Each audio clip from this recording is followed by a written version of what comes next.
Bonjour chers amis, bienvenue sur Afro Kairos. Je suis Chris Kimani et j'ai le plaisir encore une fois donc de vous présenter la première émission officielle, le Pari du Stade. Nous sommes jeudi, le week-end approche, c'est le moment idéal, le moment adapté de savoir qu'est-ce que je dois prendre comme équipe pour parier, pour gagner l'argent, pour gagner de money. Et donc, Chris Kimani ensemble, nous allons donc vous accompagner avec Afro Kairos pour vous présenter les différentes équipes que nous avons sélectionnées pour ces différents championnats. Question de vous permettre, avant ce week-end, de savoir déjà quelles sont les équipes que vous allez choisir. Question de parler de tactique, les différents systèmes de jeu, mais surtout, parlons un peu de ce qui s'est passé ce week-end dernier. Nous étions surpris avec la défaite de Nice. Malheureusement, c'est ça le foot. Donc, on peut dire quand même que Patrice Vieira n'a pas pu réussir son entrée à ce championnat qu'il connaît si bien. Mais nous allons féliciter l'OM, les champions, qui ont su tenir.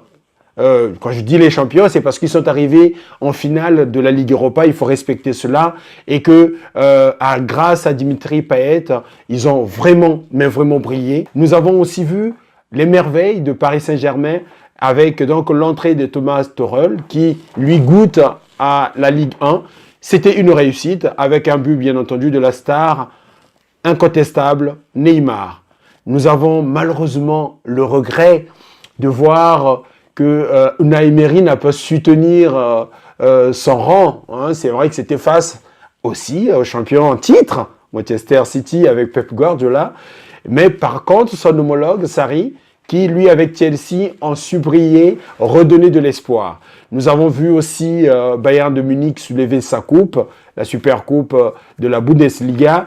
Et il y a eu Monaco qui a gagné, même s'il n'y a pas eu vraiment ce flair, ce jeu que nous aimons bien. Mais nous souhaitons tout le meilleur pour cette saison à l'équipe monégasque. Alors, de quoi nous parlerions cette semaine pour ce week-end? Nous allons attaquer quelques championnats. Il y a la Ligue 1, la Liga, la Première Ligue, mais aussi la Serie A avec l'arrivée de Cristiano Ronaldo. C'est donc parti.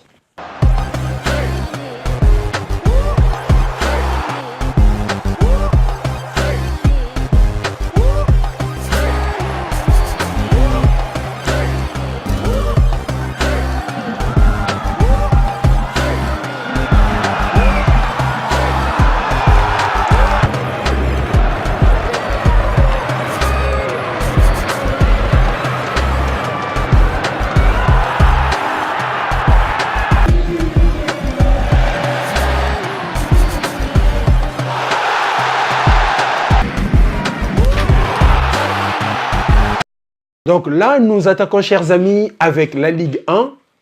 Les champions du monde viennent évidemment, là, pour la plupart aussi, de ce championnat. Donc, respectons quand même cela. Donc, nous allons prendre quelques équipes. Hein. On n'est pas obligé de prendre toutes les équipes parce qu'il y a souvent ce piège-là. Quand on s'hasarde à tout prendre et on mélange un peu tout, ça devient de la bouillabaisse. Et après, c'est très dangereux. On risque de perdre ce qu'il ne faut pas perdre. Alors donc, avec Chris Kimani et Afro Kairos, nous allons nous concentrer sur la Ligue 1, sur quelques équipes. Par exemple, la rencontre qui nous intéresse déjà parmi tant d'autres, c'est donc Reims contre Lyon. Nous avons sans doute été surpris de la première journée de voir cette victoire de Reims face à Nice. C'est déjà quelque chose. Ça, c'est un message. C'est vrai que Nice n'avait pas dans son équipe, dans son effectif, la star qui est nul autre que Balotelli. Mais bon, cette victoire n'est pas déméritée. Hein. Donc, ce qui fait que les antennes doivent être un peu plus élevées pour voir cette rencontre contre Lyon. Même si Lyon a gagné, mais au moins Reims a fait quelque chose de bien. Donc, c'est un point très positif. Et donc, ils ont mis en place un système de jeu qui était un 4-2-3-1 et qui finalement était très payant, bien mis en place par l'entraîneur David Guillon. Maintenant, la question que je me pose, ou qu'on se pose, gardera-t-il le même système de jeu? Ou il va mettre en place un autre système de jeu en fonction de son adversaire, qui n'est pas n'importe qui, hein, je vous signale. C'est Lyon. Et d'autre part, vous avez donc Lyon qui a frappé fort avec un certain Traoré en pleine forme. D'ailleurs, nous l'avons vu hein, lors des tournées, il pète vraiment la forme. Memphis Depay et il y a aussi Mariano Diaz. Donc, c'est un trio de feu. Alors, nous avons constaté effectivement avec Lyon, c'était le même système de jeu ou presque, avec un 4-3-1-2, c'est-à-dire à l'attaque, il y avait donc Traoré et Diaz, et donc du coup Memphis qui faisait un peu un faux 10. Mais la question qu'il faut se poser, est-ce que le retour de Fekir poussera Bruno Genesio de garder le même système de jeu en faisant une retouche, en fait, en enlevant peut-être Depay ou Diaz pour mettre Fekir comme meneur de jeu, son capitaine, hein, ça il faut le préciser, ou il gardera le même système de jeu en attendant de faire respirer son capitaine. Ça aussi, c'est une très bonne interrogation. Mais maintenant, pour nous qui regardons et qui sommes là pour vous aider, nous prenons donc ce risque. Et pour nous, nous pensons, sauf changement de programme, que Lyon est plus favori pour cette rencontre. N'hésitez pas, il faut cocher. Cette rencontre, nous avons choisi aussi pour vous Guingamp, en avant les Guingamp, avec l'entraîneur Vincent Comboiré, que vous connaissez très bien, puisqu'il a entraîné déjà le Paris Saint-Germain. Donc, il connaît très bien la maison, plus ou moins, puisqu'il y a eu quand même des réformes. Et en face, il y a donc Paris Saint-Germain, donc Guingamp contre Paris Saint-Germain. Malheureusement, pour les Guingamp, ils n'ont pas pu réussir l'entrée avec une défaite, malheureusement. Certes, il y avait la possession, ils ont eu à maîtriser le jeu, il y avait pas mal de passes réussies, mais le foot, c'est aussi ça. Parfois, c'est injuste, parfois, c'est frustrant parce que tu arrives à faire un beau jeu, mais le résultat n'est pas celui qu'on attend. Et toi qui paries, tu es frustré, mais c'est aussi ça. Hein. Donc, moi, Chris Kimani, je peux vous dire que X va gagner, et en fin de compte, il perd, mais c'est parce que c'est des choses qui arrivent, qu'on ne peut malheureusement pas expliquer. Alors, quand on entend Guingamp, Paris Saint-Germain, on se dit, ouais, c'est bon, Paris gagne. Attention, c'est le football. Dans le football, tant que l'arbitre ne siffle pas la fin, rien n'est encore terminé. Et donc, ce week-end, nous avons vu Vincent Comboiré, toutes mes excuses, qui a aligné son équipe en 4-2-3-1. Hein?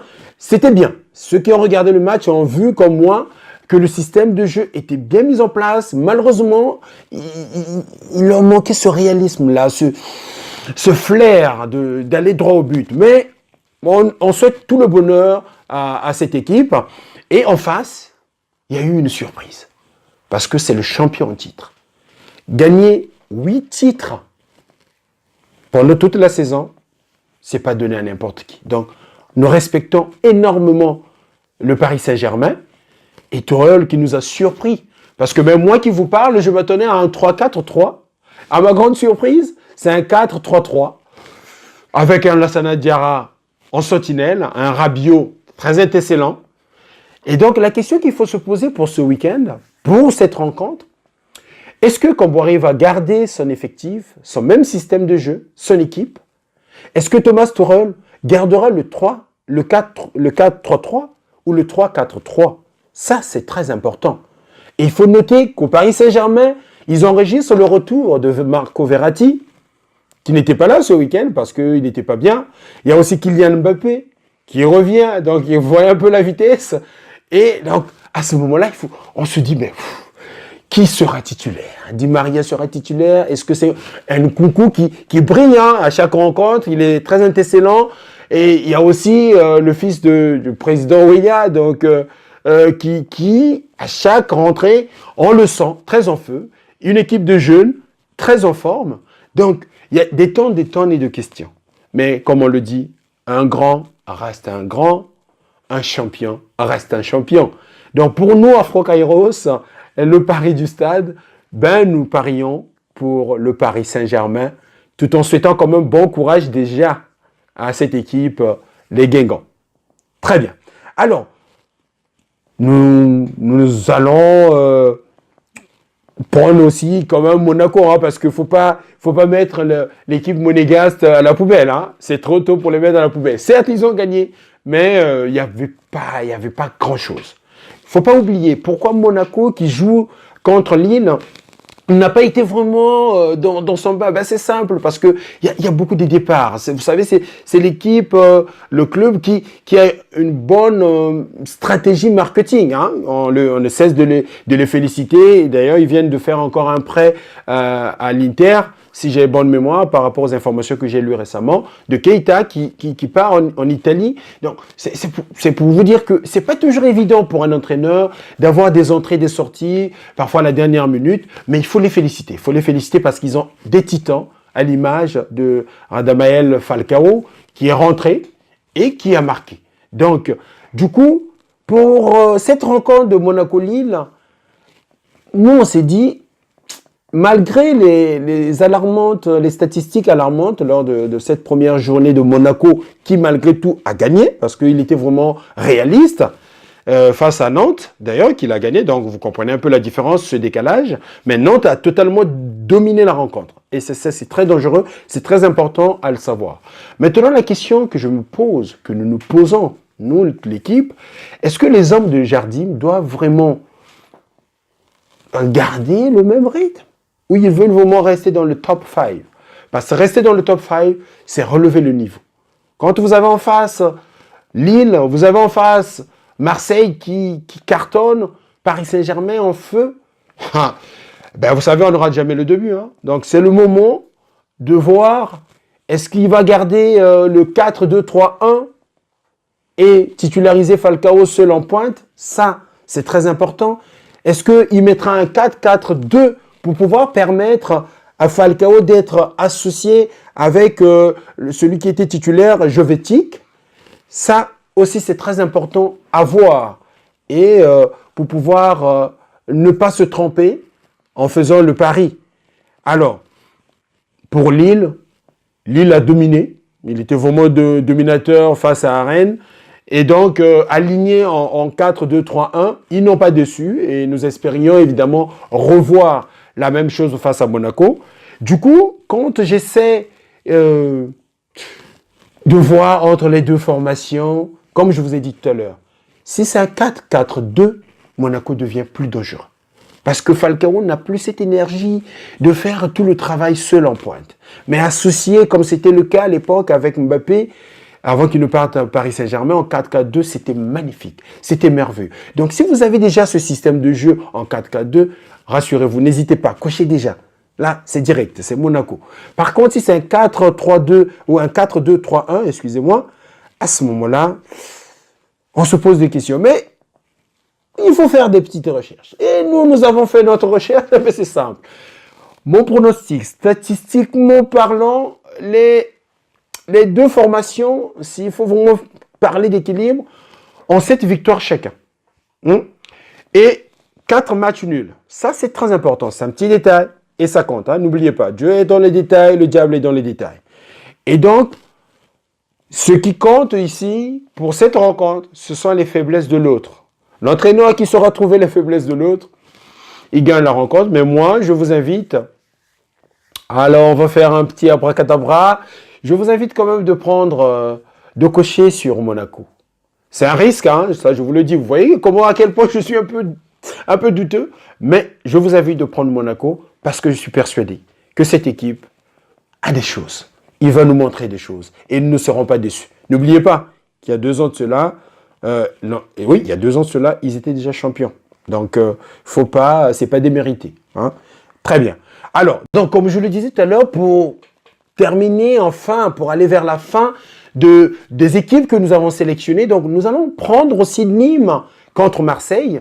Cette rencontre qui est très importante. Rappelons quand même ce qui s'est passé le week-end dernier. L'équipe de Nîmes a aligné un système de jeu, hein, l'équipe de Blacard, pardon. Il a aligné un 4-4-2. Et ça marchait. Ça marchait. Donc, il a enregistré, en fait, cette équipe a enregistré une victoire déjà à la clé face à eux. Ils auront donc un Marseille en feu et en flamme avec leur capitaine Dimitri Payet. Et donc, le système de jeu mis en place par Rudy Garcia, c'était un 4-2-3-1. La question que nous nous posons, est-ce que les deux entraîneurs garderont-ils le même système de jeu? Garderont-ils les mêmes joueurs? Mais attention, de l'autre côté, hein, à Marseille, nous allons enregistrer le retour de Steven Mandanda, le gardien emblématique du club. Donc, ça aussi, c'est important à noter. Et pour nous, l'ensemble de l'équipe, nous avons essayé de décortiquer point par point, de regarder en petits détails que nous ne pouvons pas tout dire parce qu'il y a plusieurs choses à dire et on ne peut pas vous ennuyer avec tout ça. Mais nous vous invitons donc de cocher sur l'OM parce que sans doute cette équipe a tout ce qu'il faut pour gagner cette rencontre. Et ensemble, parce qu'on ne peut pas quand même clôturer la Ligue 1 Conforama sans pour autant réveiller un peu les esprits. Quand même, Nice, on ne peut pas quand même se permettre de rater l'entrée comme ça. Et la deuxième rencontre, ça sera contre Cannes. Je pense que c'est le moment. C'est le moment maintenant de frapper fort. Frapper fort parce qu'on ne rate jamais le début. Pour la Ligue 1, et n'oubliez pas, quand on coche pour la victoire, on doit savoir que la vie, c'est du sérieux. Merci déjà. Et donc, nous allons attaquer avec la Liga. Vamos!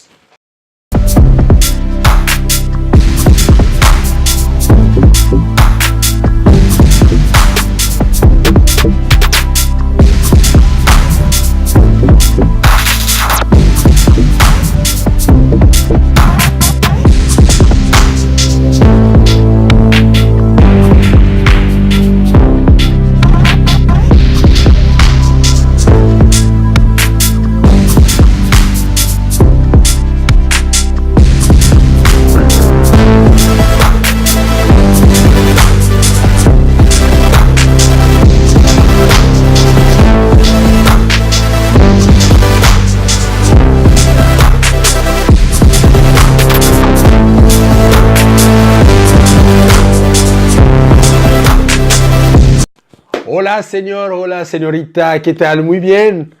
Vamos. Bon, donc vous êtes avec... on continue évidemment avec la Liga qui va voir reprendre ses couleurs. Hein. Qui n'aime pas la Liga? Qui ne peut pas regarder ces beaux clubs qui rayonnent en Espagne? Et donc, pour ce week-end, ce vendredi, et un vendredi, samedi, dimanche, nous avons pas mal de rencontres, ainsi que le lundi, puisqu'il y a certains clubs qui vont se déplacer. C'est le cas de Barcelone qui est en déplacement, qui revient avec son titre. Et il y a l'Atlético qui vient de jouer évidemment avec le Real Madrid. Donc maintenant, nous, à notre niveau, nous avons évidemment pour la Liga, on s'est pas permis de prendre tous les clubs. Comme d'habitude, nous avons sélectionné les rencontres les plus importantes. Et donc, parmi tant d'autres, nous avons vu que Villarreal contre Real Sociedad, c'est quand même un match important, bien que les deux formations ont enregistré un mercato mouvementé par des départs et arrivées. Notamment, vous avez sans doute vu le retour de Cazorla. Après tant d'années chez les Gunners, à Arsenal, le voilà de retour. C'est un joueur quand même clé qui est très fort. Et donc, c'est un point très positif.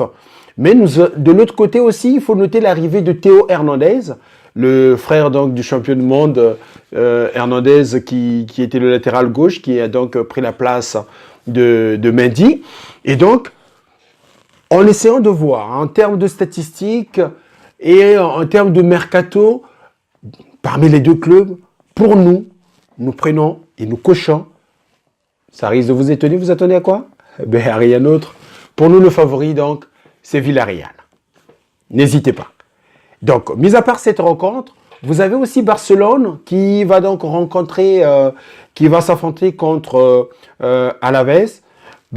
Je pense que vous avez vu de quoi Barcelone est maintenant capable. Il est encore de plus en plus armé avec l'arrivée d'Arturo Vidal. Vous avez à la défense le champion du monde qui est déjà là, Umtiti. Donc, nous n'allons pas quand même trop détailler sur Barcelone à la veste. Et les statistiques sont là, ça parle tout seul. Donc, pour nous, évidemment, Barcelone part largement favori pour remporter cette rencontre. Et après, nous avons pour vous choisi donc Valence contre Atlético de Madrid. Ça, c'est très important. Il ne faut pas aller dans l'agitation parce que à force de se dire « Oh oui, ça va aller, oui », c'est très dangereux. On risque d'être surpris parce qu'avec Valence, nous avons vu un mercato qui est d'ailleurs toujours en continu. On parle de Zaza qui est censé venir ici en France, à Marseille. Et donc, nous, à notre niveau, nous avons quand même constaté, compte tenu de l'arrivée de Michy Batshuayi, de Kevin Gamero qui repart encore à Valence, avec un entraîneur qui n'est pas comme les autres et qui a su, Marcelino Garcia, qui a su mettre en place un système de jeu bien maîtrisé, un 4-4-2 plat, avec Konogbia, qui est au milieu, un milieu bien en place. Vous avez l'attaque, qui est maintenant une attaque de feu, parce que quand vous avez Michy Batshuayi, vous avez Gamero, pour l'instant Zaza est encore là et un autre attaquant, malheureusement j'ai oublié le nom à l'instant même, mais ça donne beaucoup de choix, ça donne beaucoup de possibilités, et donc l'Atlético sait de quoi il faut s'attendre. D'ailleurs, El Cholo récemment a fait une déclaration en faisant des éloges à son homologue Marcelino Garcia.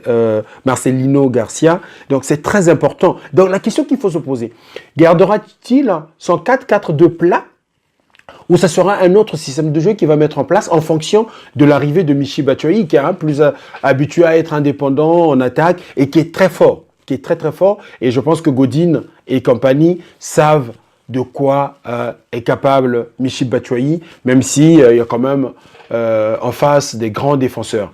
Et donc, de l'autre côté, vous avez Atlético Madrid. Nous avons le même système de jeu, un 4-4-2, qui est légèrement différent, mais n'oubliez pas, vous avez Atlético Madrid qui pratiquement n'a pas bougé. Nous avons enregistré le départ de Gabi, qui est parti ailleurs, mais n'empêche que nous avons aussi Thomas Lemar, le champion du monde, qui rejoint cet effectif déjà rempli avec Antoine Griezmann et Theo Black, le gardien. Donc ça montre à quel point cette équipe, Yann Oblak j'allais dire, excusez-moi, à quel point cette équipe est bien soudée. Les nouveaux venus n'auront pas trop de facilité pour s'intégrer. El Cholo gardera-t-il sa folie, son enthousiasme, son énergie pour cette rencontre? Ça, c'est important. Et pour nous, on se dit, c'est un match quand même à risque. J'aimerais bien vous dire, c'est Atlético Madrid qui va gagner. Là, je vous mens. J'aimerais bien vous dire que Valence a plus d'avantages, mais aussi c'est vous mentir. Du coup, je me dis, il y a deux choix. Soit c'est un match nul, soit c'est l'Atlético qui l'emporte. À vous de voir entre les deux, qu'est-ce qu'il faut cocher. Là, je vous laisse le libre arbitre. N'oubliez pas, la vie, c'est du sérieux. Eh bien, je vous aime. Voilà, c'était tout avec la Liga. Vamos! Buongiorno, les amis de l'Italie. Et d'ailleurs, nous allons souhaiter les condoléances à toutes les familles qui sont éprouvées par rapport à ce qui s'est passé en Italie. Malheureusement, ce sont des choses qu'on ne peut pas prévoir. Et donc, nous allons commencer ce championnat avec cette tristesse, mais tout en gardant toujours de l'espoir que ces personnes seront reçues devant le Père Tout-Puissant. Donc c'était juste entre parenthèses, déjà pour garder ce silence, ce temps mort pour toutes ces personnes décédées par rapport à ce pont qui malheureusement a lâché. Et donc, avec la Série A qui nous a émerveillés pendant la Coupe du Monde, après la Coupe du Monde, et même maintenant, nous avons toujours cette sensation de voir qu'est-ce que ça va donner. Alors, il y a d'abord le départ de Cristiano Ronaldo du Real Madrid à la Juve. Bonne nouvelle ou mauvaise nouvelle? Ben, je vois vos têtes déjà. C'est une bonne nouvelle. La grande dame reçoit donc Cristiano Ronaldo qui, dès son arrivée aussi, provoque un départ de Gonzalo Higuaín. N'oubliez pas, hein, ils ont collaboré au Real Madrid, ça n'a pas vraiment bien fonctionné. Hein. Et là, donc, c'est tout à fait logique. C'est pas question, c'est juste question d'argent. Mais moi, je ne suis pas là pour vous parler de ça. Moi, mon objectif, c'est de vous dire qui va gagner, qui va perdre. Donc, ça, c'était juste entre parenthèses. Et en passant, pour ceux qui ne sont pas au courant, Gonzalo Higuaín est donc parti au Milan AC. Ils ont fait l'échange. Donc, c'est Bonucci qui revient à la maison, à la vieille dame. La question qu'il faut se poser avec la Juve, est-ce qu'il va garder son titre? On va y revenir. Mis à part la Juve, le Milan qui enregistre quand même pas mal d'entrées, hein, il y a pas mal de joueurs qu'ils ont recrutés, le mercato très agité. Mais ce qui nous a encore étonné avec ce championnat, c'est l'arrivée de Carlo Ancelotti. Le retour de Carlo Ancelotti, c'est pas avec l'AC Milan, hein. Je suis désolé, c'est pas avec la vieille dame, parce que tous, on se disait un jour qu'il va entraîner la Juve. Non, c'est avec Naples. Naples qui était avec Sarri, le vice-champion de la Serie A. Est-ce que son retour au Bercail portera-t-il ses fruits? Ça aussi, c'est très important à noter.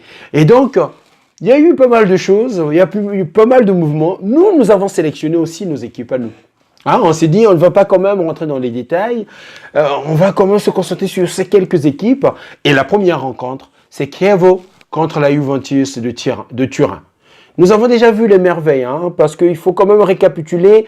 C'est le début du championnat, mais Cristiano a déjà marqué. Ah oui, il a déjà marqué, il a déjà justifié, il est toujours là, il justifie toujours son transfert. Il n'est pas comme les autres. Hein. Ça, on le connaît, inutile de le dire. Donc, il a déjà marqué un but. Maintenant, la question qu'on se pose, est-ce que Pellegrini gardera-t-il Allegri? Ah, pas Pellegrini, hein, Allegri. Est-ce qu'il va conserver le même système de jeu ou il va permettre à Cristiano Ronaldo de respirer? C'est-à-dire d'être à deux, comme ça a été le cas avec le Real où il était avec Benzema.